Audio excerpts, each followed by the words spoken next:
자, 오늘 우리 1권 마지막 과인 다섯 번째 5과.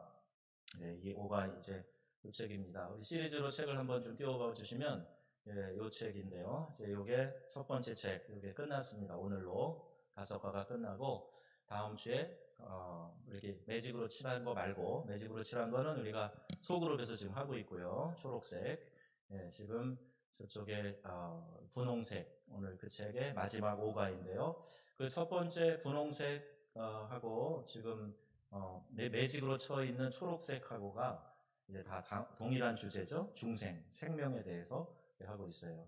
그래서 오늘 그 중생, 생명에 대한 5번째 과, 제목이 뭐냐 하면, 변화된 삶입니다. 다 같이. 변화된 삶이에요. 변화된 삶. 그래서 오늘 이 본문 말씀을 우리가 에베소서 4장에 있는 말씀을 택해서 읽었는데요.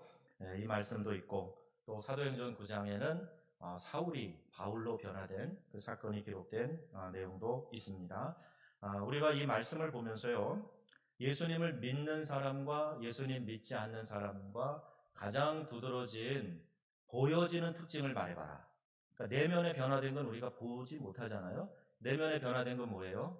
중생, 거듭났다. 그래서 마귀의 자녀에서 하나님의 자녀로 바뀌었다.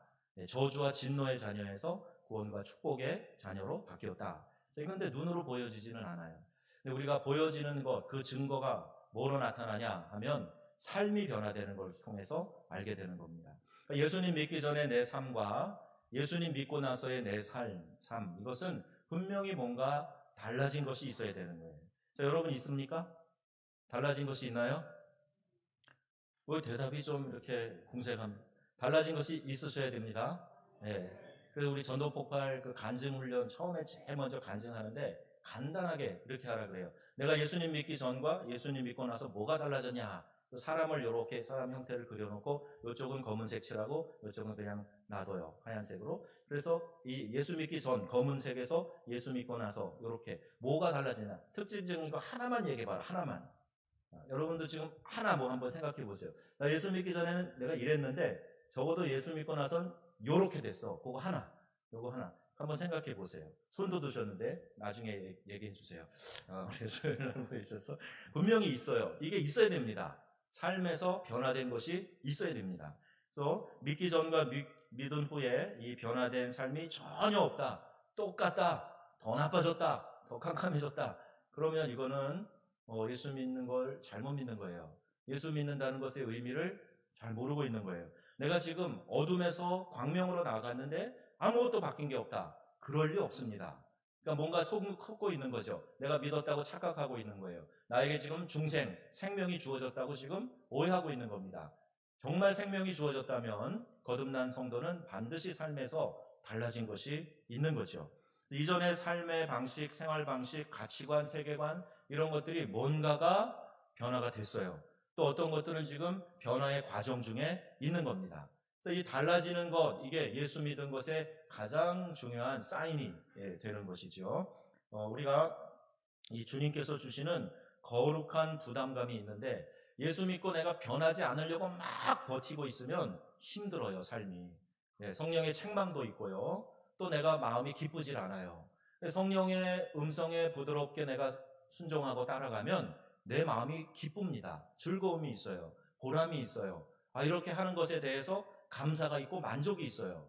여러분 스스로를 점검해 보세요. 내가 지금 신앙생활하는 모습을 스스로가 생각해 보면서 기쁨이 충만하고 은혜가 있고 막 예배드리고 싶고 예배당으로 가고 싶고 또 이렇게 교회에서 공지가 오면 반갑게 열어보고 막 이런 마음이 들고 그러면 뭔가 여러분 안에 긍정적인 변화가 지금 있는 거예요. 그래서 하나님의 자녀로 기뻐하며 지금 살아가고 있는 거예요. 그 반대로 되고 있다면 여러분 지금 큰 문제가 있는 겁니다. 이런 변화된 삶을 하나님이 주시면서 우리에게 거룩한 부담을 주시는데 여기에 대해서 저항하지 말고 순종하며 나가는 것이 중요한 거예요. 만약에 우리가 저항하고 그런다면 바울 같은 고백할 수밖에 없어요. 오호라 나는 곤고한 자로다. 이 사망의 몸에서 누가 나를 건져내랴. 자, 이것이 변화되기 전에 곤고한 삶을 사는 영혼의 탄식이라고 우리가 알고 있습니다. 자, 변화 이전과 변화 이후를 생각할 때에 가치관이 변하는 것, 이걸 경험해야 돼요. 이제는 세상의 가치관대로 따라가지 않는다는 거예요. 오늘 아침 설교에 이 세상 가치관이 우리에게 형성해주는 문화가 있어요. 그게 뭐라 그랬죠? 우리의 육신의 정욕과 안목의 정욕과 이생의 자랑. 자, 이와 같은 것을 통해서 이 큰 주제를 가지고 모든 문화를 만들어서 우리 앞에 쫙 펼쳐놓는 거예요. 야, 너 이렇게 되어야 네가 승리하는 삶, 성공하는 삶을 살 수 있고 남들이 너를 우러러보고 너도 만족하고 기쁠 거야. 그래서 우리에게 제시하는 것들이 뭐냐 하면 육신의 정욕, 안목의 정욕, 이생의 자랑거리들, 그거 쟁취하라고 그러는 거예요. 근데 예수 믿고 나서는 가치관이 달라졌습니다. 그것과 똑같은 추구를 하면서 살아가면 변한 것이 아니에요. 우리는 천국 가치를 가지고 살아갑니다. 이 땅은 잠깐 지나가는데 하나님 앞에 섰을 때 칭찬받고 상급받을 일을 생각하면서 살아갑니다. 마태복음 6장 33절 말씀이었죠. 너희는 먼저 그의 나라와 그의 의를 구하라. 그리하면 이 모든 것을 너희에게 더하시리라. 아멘. 그 가치로 변화돼서 살아가는 사람이 우리 믿는 성도들이라는 것입니다. 자, 어제 이 사건을 몇 가지 구체적인 걸 예를 들으려고 하는데요. 이스라엘이 이제 가나안 땅에 문턱에 왔을 때 가데스 바네아에서 정탐꾼을 보내죠. 그리고 12명 각 지파에서 한 명씩 뽑아가지고 가나안 땅을 탐지하고 오라 그랬어요. 정탐을 마치고 돌아왔는데 똑같은 것을 보고 온 12명 가운데 10명이 부정적인 보고를 하죠. 아이고, 갔다가는 우리는 그들의 밥이다. 우리는 메뚜기 같다. 거기는 거인 안악자손의 후손이 있다. 철옹성이다. 우리는 거기를 함락할 수 없다. 이렇게 이야기를 합니다. 자, 그런데요, 똑같은 것을 똑같은 기간에 보고 온 여호수아와 갈렙은 그렇게 이야기하지 않았어요. 그들이 우리의 밥이지. 뭔 소리냐? 뭔 식은 소리 하고 있냐? 더운 밥 먹고. 하나님이 우리에게 약속해 주셨지 않느냐? 이걸 바탕으로 해서 우리가 넉넉히 이길 수 있다. 그들이 우리의 밥이다. 자, 이렇게 얘기를 했어요. 뭐가 다른 거죠? 가치관이 다른 거예요. 보는 눈이 다른 겁니다. 똑같은 것을 봤는데 어떤 기준으로 보았느냐에 따라서 내 자신의 약하고 초라한 모습을 보면서 그들을 보니까 감히 범접할 수 없을 만큼 강해 보였어요. 그런데 여호수아와 갈렙은 그 자신을 바라본 게 아니라 하나님의 약속의 말씀을 가슴에 담고 그들을 바라보니까 그들이 오히려 우리가 점령할 수 있는 땅, 그들이 우리의 밥, 이렇게 생각이 된 겁니다.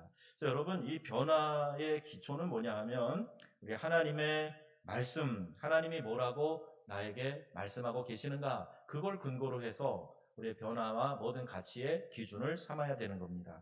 자, 변화의 방법인데요.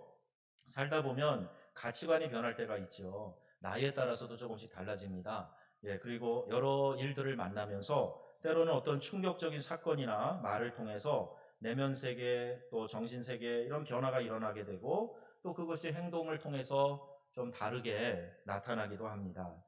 또 여러 가지 양상들이 있는데요. 여러분이 그동안 나는 절대 이럴 사람이 아닌데 요새 이러고 있다.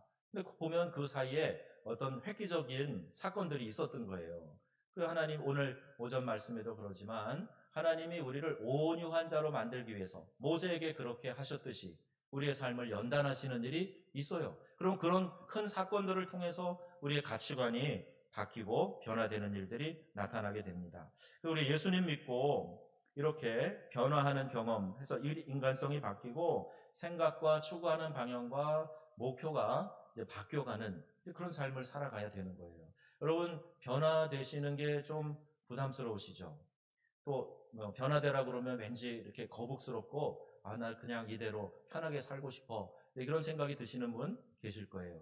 연세가 드실수록 변화를 더 거부하는 그런 마음들을 많이 갖게 됩니다. 그런데 우리 하나님의 영이 우리 안에서 일으켜 주시는 변화는 다 좋은 변화예요. 좋아지는 거예요. 피부가 더 젊어진다 그러면 그런 변화 좋으시죠? 좋은 거 아닙니까? 예, 어렵고 어두운 곳에서 밝고 기쁜 것으로 변화된다 그러면 그거 좋은 거죠. 예, 하나님은 우리에게 좋은 변화를 일으켜 주시는 분이에요. 과정에 혹 힘든 것이 있을 수 있어요. 그러나 이것도 역시 좋은 변화를 위해서 성형할 때 여러분이 아픔을 참으시고 인내하시면서 며칠 동안 씻지도 못하면서 그 시간을 보내죠. 왜요? 예뻐지려고. 그 변화의 과정은 힘들어도 이후에 나는 더 예쁜 여자로 태어날 거야. 이런 마음으로 참고 인내하시지 않습니까? 하나님이 우리를 만들어 가실 때도 그러세요. 힘들지만 그 과정을 통해서 하나님이 우리에게 새로운 것, 좋은 것, 기쁨이 충만한 것 우리에게 허락해 주신다. 여러분, 성령님에게 맡기시고 하나님이 나를 변화시키고 이끌어 가실 때 순종하면서 유연하게 따라가시는 성도님들이 다 되시기를 바랍니다. 좋은 거기 때문에 그래요. 좋은 겁니다. 성령이 강력하게 역사하시면 우리의 신앙이 새로워지게 되고요. 또 우리가 영적인 것을 더 열망하게 됩니다. 결국에는 성령 충만을 받아야 옛사람이 죽고 또 새 사람으로 거듭나게 된다. 전인격적인 변화를 경험할 수 있게 된다 하는 겁니다. 성령 충만하시기를 바랍니다. 성령님이 우리 안에서 역사하실 때, 전적으로 우리를 다스리실 때 좋은 변화들이 일어나기 때문이에요. 내 마음 나도 몰라. 내 마음 나도 어쩔 수 없어. 사실 우리의 솔직한 고백 아닙니까? 이러면 안 된다고 머리로는 아는데 이러면 마음이 안 도와주는 거예요. 그럴 때 있지 않아요? 예, 섭섭함이 벗어지지 않고 또 이렇게 해야 되는데 몸은 이렇게 가고 그럴 때가 있지 않습니까? 좋게 해야 되겠다 알지만 배우자에게 말 한마디가 그냥 사납게 나가버리고 그러지 않습니까? 그러니까 성령이 우리를 지배하지 않으면 우리의 인격이나 우리의 사고나 우리의 말의 수준은 우리 스스로 통제하기 참 어려운 것들이 많아요. 그러니까 성령 하나님이 우리를 전적으로 이끄시고 다스려 주셔야 이런 모든 것에서부터 우리가 벗어나서 거룩하고 또 완전한 삶을 살아가게 된다. 이게 우리의 삶의 변화, 인격의 변화를 가져오게 되는 겁니다. 그러니 모든 변화는 성령 하나님 의지하시기를 바랍니다. 기도할 때 하나님이 내게 말씀해 주신 걸 들으셔야 돼요. 그리고 예배 드리면서 강단에서 선포되는 말씀을 들을 때 성령 하나님 지금 나에게 뭐라고 교훈하시고 책망하시고 바르게 하시고 의로 교육하시는가 그걸 들으셔야 돼요. 그 말씀이 안 들리고 이렇게 막아내고 보호막을 쳐버리고 그러면 아무런 변화도 일어나지 않아요. 주사바늘이 피부를 뚫고 들어가야 그 약이 몸속으로 들어가는 겁니다. 따끔하고 아파도 괜찮아요. 약이 들어와서 나를 건강하게 하면 되니까. 여러분, 말씀이 들려지게 하여 주시옵소서. 꼭 기도하시고 그런 마음으로 하나님 말씀을 들으셔야 돼요. 우리 신앙의 가치관과 우리 생활이 일치해야 되는데 삶의 목표와 자세가 바뀌면 이게 근접하게 되는 거예요. 그런데 이상은 따로 있고 내 삶에 추구하는 목표와 가치 이게 성경적이지 않고 그러면 큰 괴리감을 갖게 되죠. 사람들 보는 데서는 예수 잘 믿는 척, 믿음 좋은 척 하지만 실제로 그 마음에는 더럽고 흉악하고 썩은 것이 가득하고 내 삶에는 변화된 것이 일어나지 않아서 나를 잘 모르는 사람들에게 있을 때에는 내 삶이 굉장히 믿지 않는 사람보다도 더 죄악된 것들이 드러나고 이러면 안 된단 말입니다. 내 삶의 목표와 가치가 하나님이 기뻐하시는 것으로 항상 맞춰져 있어야 돼요. 그러려면 하나님의 인도하심에 민감해야 됩니다. 너 그러면 되겠냐? 그러면 죄송합니다. 그리고 그 자리에서 회개하고 하지 않는 거예요. 또 하나님이 기뻐하실 일 같으면 내가 좀 부담스럽고 힘들어도 그걸 힘써서 감당하는 거예요. 하나님이 계속 내게 말씀하시는데 나는 마음을 꽉 지키고 이거 내가 흘려버리면 나 손해나는데 그리고 그냥 움켜쥐고 있고 그러면 이거는 성령의 음성에 민감한 게 아니죠. 너 그러지 말고 용서하고 화해하고 형제를 보듬어주고 안아주고 그에 필요한 것들도 좀 들어주고 그러면 좋겠다. 그 형제 간에도 다툼을 마음을 풀지 않고 계속해서 꽁 하고 있으면 이것도 성령의 음성에 민감한 것이 아니에요. 그래서 우리가 궁극적으로 성령의 인도하심과 도우심을 맛보게 될 것이다 하는 것을 기억하면서 우리의 신앙의 가치관, 우리의 삶의 현 주소 이것을 하나님께 의탁하면서 말씀을 주실 때마다 믿음으로 반응하고 순종하고 그러면 점점 더 크게 들리는 겁니다. 하나님의 그 음성이 이제는 자연스럽게 들려지는 거예요. 그래서 마음에 들려지시는 그 하나님의 음성대로 순종하고 살아가게 될 때 거기에 만족이 있고 기쁨이 있고 승리가 있는 줄로 믿습니다. 자, 바울의 예를 좀 더 구체적으로 보겠습니다. 로마의 길르기아 다소에서 태어난 자유민이었어요. 유대인이었지만 그 지배 국가 로마의 시민권을 가지고 날 때부터 그렇게 기득권층에서 자라난 사람입니다. 부모로부터 혈통적으로는 베냐민 지파에서 태어났고요. 난지 8일 만에 할례를 받는 정통 유대인이었고요. 그리고 또 그가 이제 신학과 율법을 배우기 위해서 예루살렘에 이주해가지고 이 가말리엘이라고 하는 큰 선생님 그 문화에서 공부를 했어요. 가말리엘이 우리나라의 퇴계 이황 같은 그런 선생님인데 그 선생님 밑에 들어가서 제자로 공부를 하는 엘리트 중에 엘리트였어요.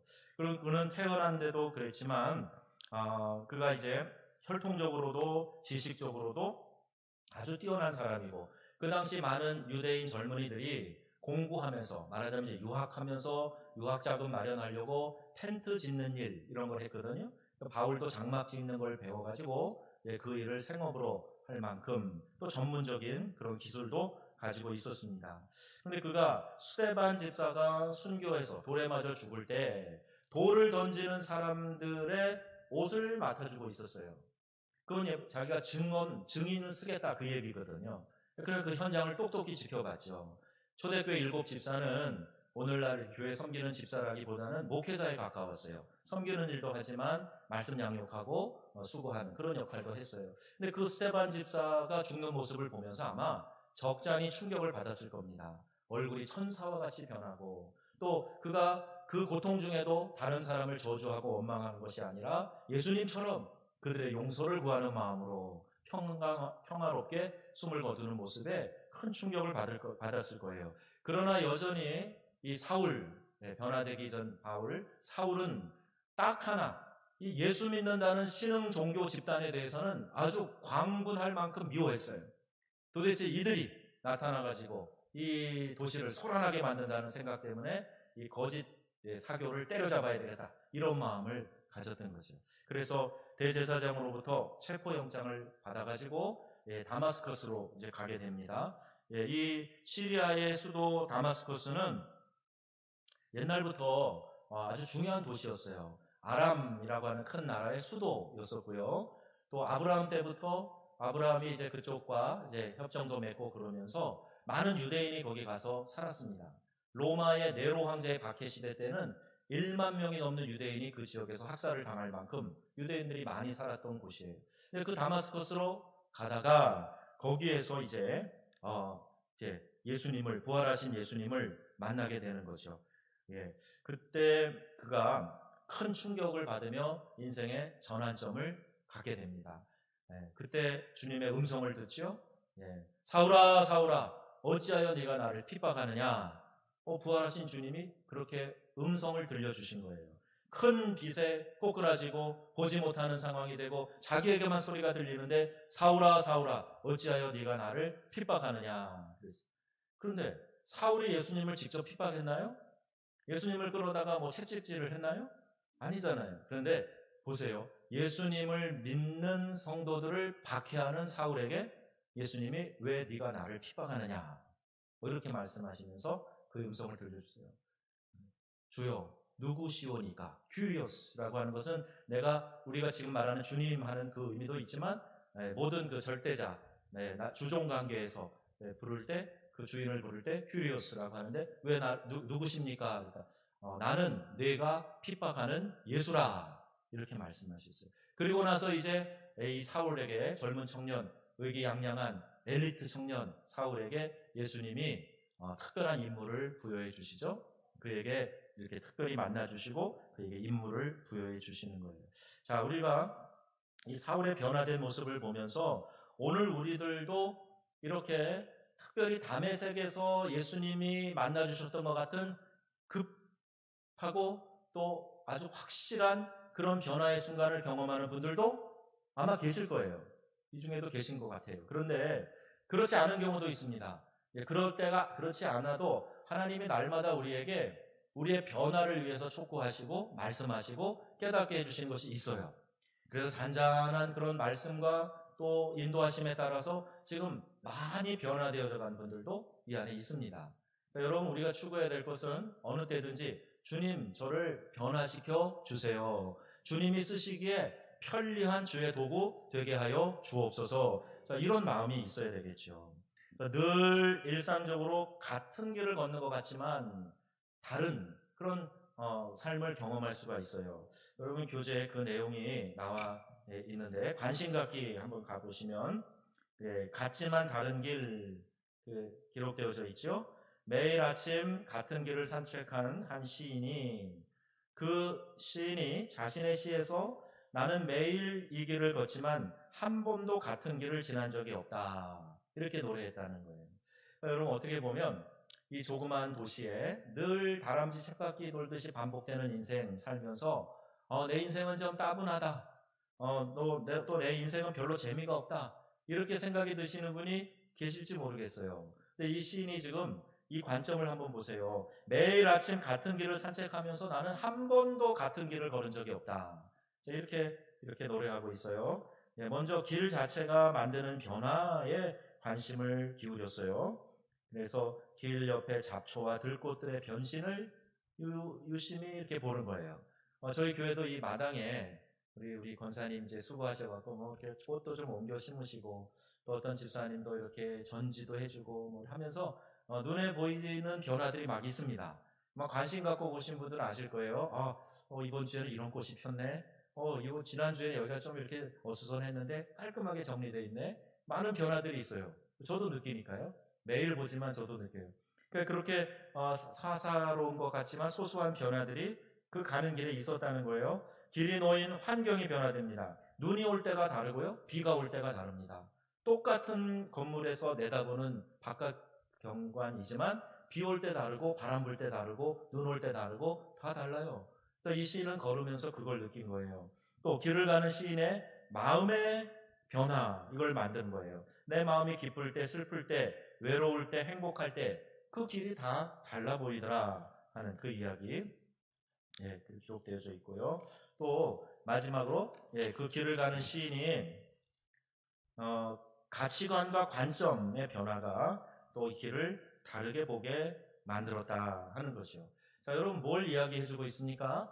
자, 우리가 늘 반복되는 지루한 인생이라고 여러분 얘기하시기 전에 한번 여러분의 삶을 주의 깊게 관찰해 보세요. 늘 만나는 사람과 비슷한 대화를 하고 있지만 그러나 오늘 그분은 분명히 다른 모습으로 나에게 말하고 있을 거예요. 오늘의 그는 어제의 그가 분명 아니었던 거예요. 그러니까 여러분 삶 속에서 그 다른 것들에 대해서 조금씩 민감하게 바라보면서 그것을 감사하는 제목으로 찾기 시작하면은 내 삶이 단조롭지 않구나. 매일의 이런 변화들이 내 삶에 있는 거구나. 이것을 깨닫고 같은 길을 가지만 다른 관점에서 볼 수 있다는 겁니다. 그래서 세상이 진짜 변해서 그 세상이 달라 보이는 것도 있고요. 세상을 바라보는 내가 변해서 세상이 달라 보이는 것도 있습니다. 자, 두 번째 경우에 뭐냐 하면요. 이런 거예요. 어느 날 기도하는데 성령의 강력한 임재를 경험해요. 저도 종종 경험합니다. 규칙적으로 기도할 때 그런 일들이 더 많아요. 그럼 기도하다가 갑자기 하나님의 임재가 마치 전율처럼 느껴지고 그럼 그럴 때는 얌전히 기도가 안 돼요. 막 소리도 치게 되고 막 걸어다니게도 되고 여러분 앉아있는 그 자리를 손으로 짚으면서 축복도 하고 막 돌아다니면서 좀 이상한 사람처럼 막 기도를 하게 돼요. 근데 그런 뜨거운 임재의 체험을 하고 기도하고 찬양하고 난 다음에 어떤 것들이 달라지냐 하면요. 자연 사물도 나에게 다른 모습으로 보여져요. 그러니까 이런 경험은 가끔인데요. 밖에서 이렇게 흔들리는 나무까지도 나를 환영해 주는 것 같아요.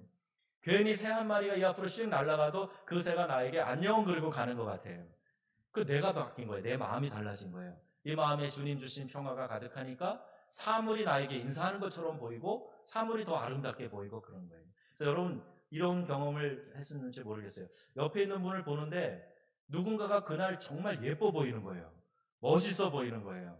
그러면요, 그 사람이 조금 이렇게 신경 써서 그러고 왔는지는 몰라도 그것보다 더 중요한 게 뭐냐 하면 내 마음에 어떤 변화가 있는 거예요. 그래서 그 사람이 더 예뻐 보인다니까요. 더 멋있어 보여요. 한번 살짝 보세요. 옆에 있는 분을 보세요. 좋아 보이세요? 예뻐 보이세요? 더 멋있어 보이세요? 예. 그러면 여러분 마음에 은혜가 있는 거고요. 꼴 보기 싫네. 오늘따라 뭐 저렇게 사람이 찌글찌글 이상해 보이네. 그러면 여러분 마음이 이상한 거예요. 여러분 마음에 은혜가 사랑 충만하지 않은 거예요. 자, 옆에 있는 분 보고 한번 축복하십시다. 오늘따라 더 멋있어 보이십니다. 오늘따라 더 아름다워 보이십니다. 정말입니다. 예. 오늘따라 더 귀하게 보이십니다. 예, 그렇게 좋습니다. 은혜 받고 난 다음에 내 생각과 감정이 달라져서 더 아름답고 좋아 보이는 일들이 있어요. 근데 은혜가 없으면요, 다른 사람이 나에게 훅 들어올 때 그 훅 들어오는 것을 받아줄 만한 공간이 없어져요. 근데 은혜가 충만하면 다른 사람이 한마디 훅 해도 그냥 한번 넘어가주고 한번 담아주고 하는 마음의 여유가 생기는 거예요. 은혜 충만하셔야 되겠죠? 네, 은혜 충만하면 네, 그와 같은 마음을 유지할 수가 있습니다. 내가 변해서 사물이 다르게 보이는 거 가능한 일이고요. 또 남들과 같이 같은 것을 보면서도 다르게 보는 눈을 가진 사람, 이런 사람이 있는데 나는 어떤가 하는 걸 한번 생각해 보셔야 돼요. 특별한 눈을 가진 것, 그것은 어떤 내 눈이 갑자기 시력이 좋아져서 그게 아니라 은혜로 내 눈이 관점을 바꾸기 시작하면 남들이 보지 못한 것도 보이게 되고 또 그것에 대해서 하고 싶은 마음도 갖게 된다. 자, 그래 우리 관심 갖는 일이 참 중요하다 하는 거예요. 교회를 오셔도 교회에 내가 좀 손을 대서 아름답게 할 게 뭐가 있을까? 이거 신경 쓰는 사람은 그게 보이나 봐요. 그래서 목사님 이거 이렇게 하면 어떨까요? 가위를 좀 사가지고 예쁘게 전지하면 좋겠다고 오늘 아침 예배 끝나고도 어떤 남자 권사님 말씀하셔서 아유 좋지요. 평소에 늘 수고하시니까 감사하지요. 그렇게 마음이 들어요. 눈에 보이는 겁니다. 내가 참여해주고 싶고 내가 좀 이렇게 같이 이렇게 세워가고 싶고 그런 마음이 드는 거예요. 자, 기억하세요. 우리 기억하기 봅시다. 사울의 변화인데요. 사울은 본래 기독교인들에 대해서 박해하는 사람이었다고 말씀드렸고요. 그런데 이제 사울이 큰 변화에 충격을 받게 되는 게 사도행전 9장에 나옵니다. 거기 말씀을 보면 호련히 어디로부터? 하늘로부터 뭐가 그를 둘러 비쳤어요? 빛이 비치게 됐다는 거예요. 모세가 떨기나무에 붙은 불을 봤죠? 근데 떨기나무가 불타지 않았죠? 그 불은 성령의 임재를 상징하는 겁니다. 그러니까 이런 강력한 빛, 불 이런 것은 하나님이 임재하신 것을 상징하는 거예요. 그런 표현입니다. 근데 여기에도 호련히 하늘로부터 빛이 비춰졌어요. 예, 그리고 그 빛 가운데서 음성이 들렸어요. 뭐라 그랬다고요? 사울아, 사울아, 내가 어찌하여 나를 핍박하느냐, 박해하느냐, 이런 말씀이 들렸어요. 그리고 사울이 땅에 엎드려집니다. 그 땅에서 일어나서 아무도 보지 못하여 말을 못하고 서 있더라. 이런 현상이 있었어요. 그러니까 전혀 이제까지는 경험해 보지 못한 그 놀라운 일을 사울이 경험하게 된 거죠. 그리고 이 다메섹 경험을 통해서 사울은 어떻게 변화됐나요? 그랬는데 다메섹 회당에서 그가 예수가 하나님의 아들이다 이렇게 전파하기 시작한 거예요. 예수 믿는 사람을 잡아 죽이는 일에 앞장섰던 사람이 예수가 하나님의 아들이다, 메시아다 이렇게 전하는 사람으로 바뀌었어요. 또 예수를 그리스도라 증언하는 다메섹에 사는 유대인들을 당혹하게 했다. 이렇게 말씀에 기록되어 있습니다. 자, 반성하기를 한번 볼까요? 변화된 증거, 삶에 대해서 함께 보는데요. 하늘로부터 비친 빛은 영적인 빛이라 사울이 눈을 떴지만 아무것도 보지 못했다. 사울이 다시 보기 위해서 벗겨져야 될 것이 무엇이었습니까? 눈에 비늘이 벗겨졌어요. 그 강력한 빛을 보고 아마 눈병이 났는 것 같아요. 어떤 안질이 생겼나 모르겠어요. 눈에 비늘 같은 것이 있어서 가리워져 있는 거예요. 그리고 이제 아나니아를 만나서 안수기도 받고 할 때 그 눈에서 비늘이 벗어졌다 그랬습니다. 여러분 아십니까? 우리의 영안이 가리워져 있을 때가 있어요. 바라봐야 될 것을 보지 못할 때가 있습니다. 또 하나님이 우리에게 육적인 눈만 주신 게 아니라 영의 눈을 주셨는데 이 영안이 가리워지면 영안이 뜬 사람이 보는 것을 그렇지 않은 사람은 못 보는 수가 있어요. 그래서 우리가 주변에 우리에게 하나님의 영이 임재하셔서 우리 주변에 밝히 보이게 하여 주시고 영적인 것들에 대해서 바라볼 수 있는 눈을 우리에게 허락하여 주옵소서. 이런 기도가 우리에게 필요합니다. 보는 게 다가 아니라니까요. 우리의 눈은 한계가 너무 많습니다. 너무 작은 것도 못 보고 너무 큰 것도 못 봐요. 또 우리의 시력도 그나마 다 각각 달라요. 그런 우리의 눈으로 내 눈으로 보지 못하면 못 믿겠어. 이게 얼마나 어리석은 말인 줄 아세요? 우리의 눈에 보이지 않아도 우리 육체의 눈에 안 보여도 영적인 눈을 열고 보면 바라볼 수 있는 것들이 많이 있습니다. 그래서 하나님 영안을 열어주시고 주님이 보게 하시는 것을 볼 수 있게 하여 주옵소서. 자, 이런 기도가 우리에게 꼭 필요한 거죠. 사울은 다시 보게 된 후에 즉시 변화되었습니다. 이 변화가 어떤 변화였나요? 예수님을 어떻게 하던 자, 핍박하던 자에서 예수님을 전하는 자가 되었죠.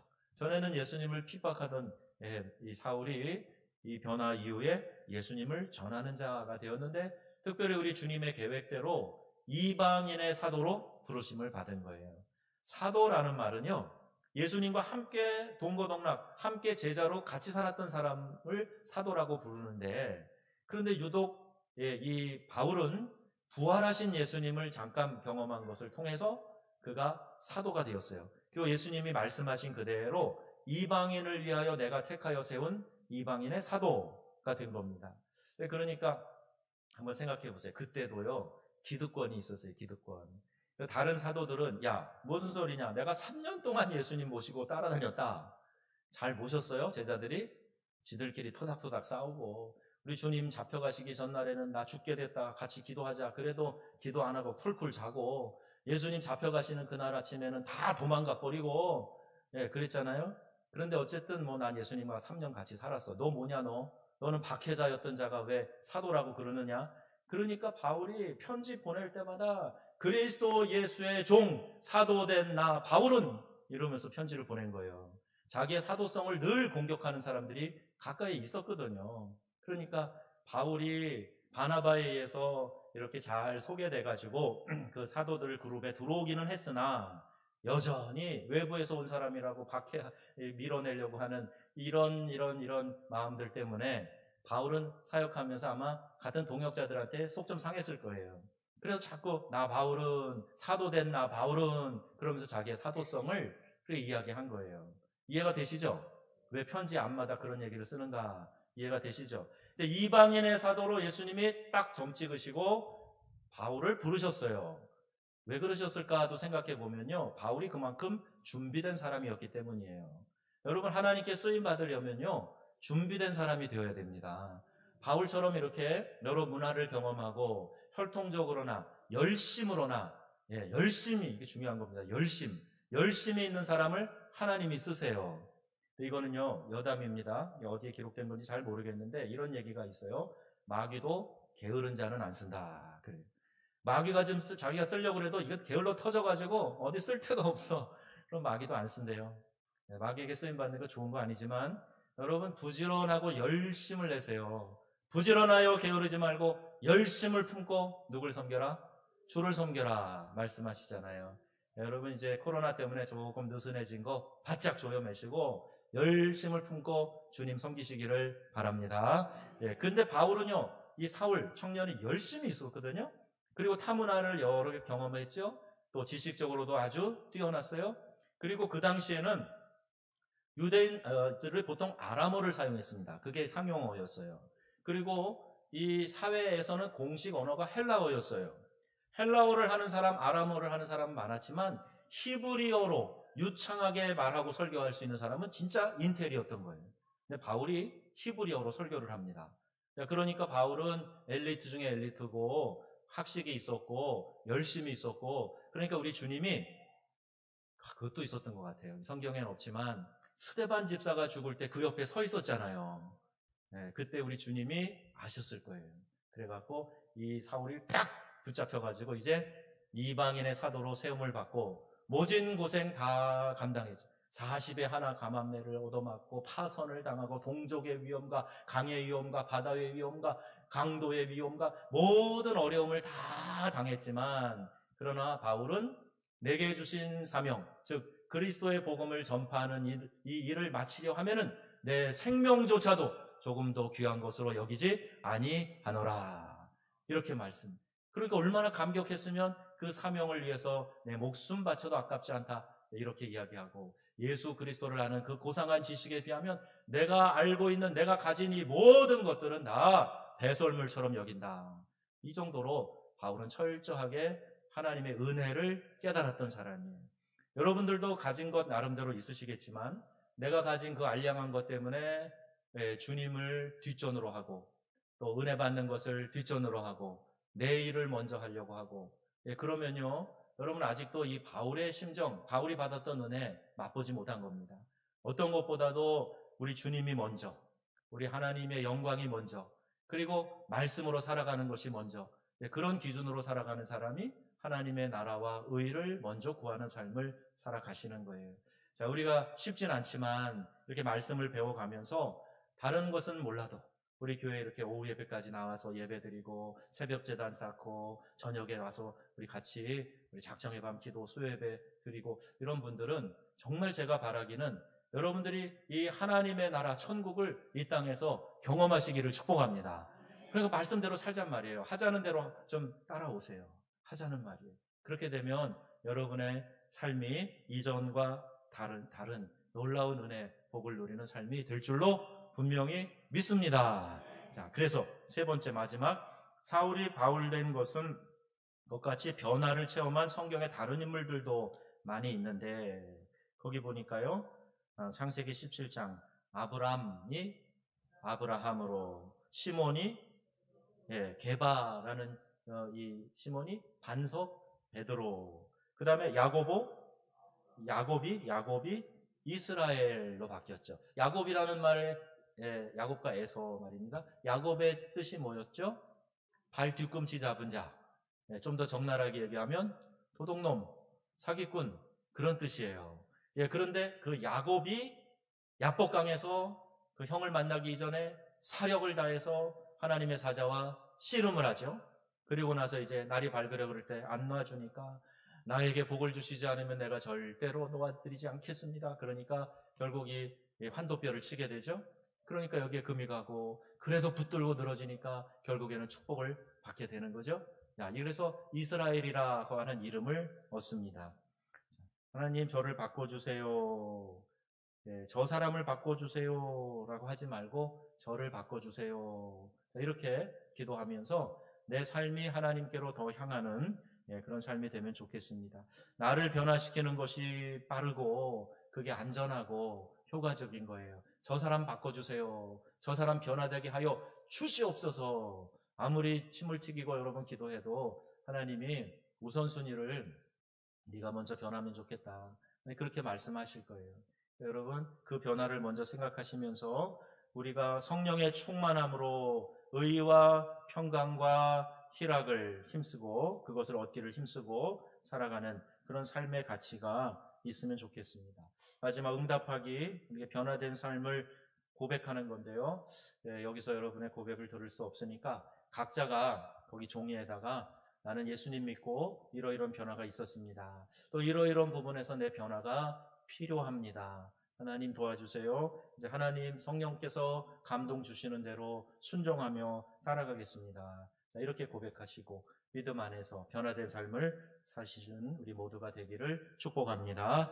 고린도후서 5장 17절 말씀 우리 한 절 읽고 마칠게요. 다 같이. 그런즉 누구든지 그리스도 안에 있으면 새로운 피조물이라. 이전 것은 지나갔으니 보라 새 것이 되었도다. 아멘.